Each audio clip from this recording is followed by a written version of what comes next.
Good evening. County clerks across the state thought their most intense election work ended late on the night of November 8th.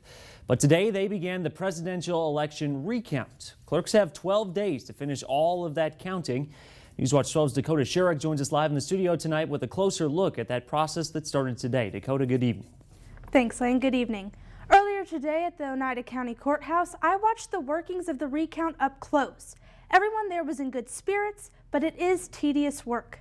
Here we go, show's on. The recount has officially begun statewide. We are counting Little Rice first. And Oneida County Clerk Mary Bartelt says it hasn't been a quick start.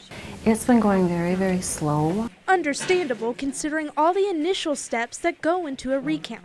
Just counting the ballot books, the poll books, cross-referencing them, the county to the town, it is taking some time. Not to mention that a recount happens rarely. Asking that everybody have patience. It is a learning experience for everyone, even those who are simply observing. Being involved is our right, and as that right, I like to come in and take part in it.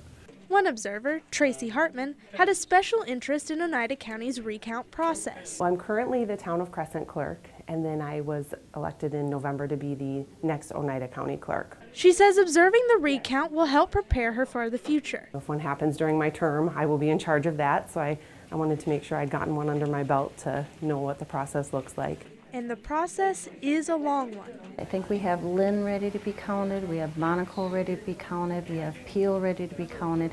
These are little townships, but it takes time to count. Especially when counting by hand. We have 11 townships that will be hand counting. Several towns use a touchscreen voting machine. So the machine logs the ballot, and it prints it on those strips of paper, and they're all kept together because that's how it's printed. And so they're going through those strips, counting the votes on each of the individual ballots that are on that strip. And I have a lot of respect for the people that do it.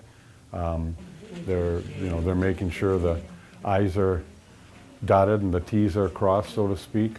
Despite the slow start, Bartelt hopes her team will meet the daily goal. My poll workers and my board of canvass, I have a lot of faith in them that we'll get these 11 done today. Bartelt knows it will take a lot of effort. By the end of the day, they all will be tired. And observers are glad that they can witness the recount. Makes you have an appreciation for what we do have, the freedom and the liberty we have in this country. For reporting the news in Rhinelander, Dakota Sherrick, Newswatch 12.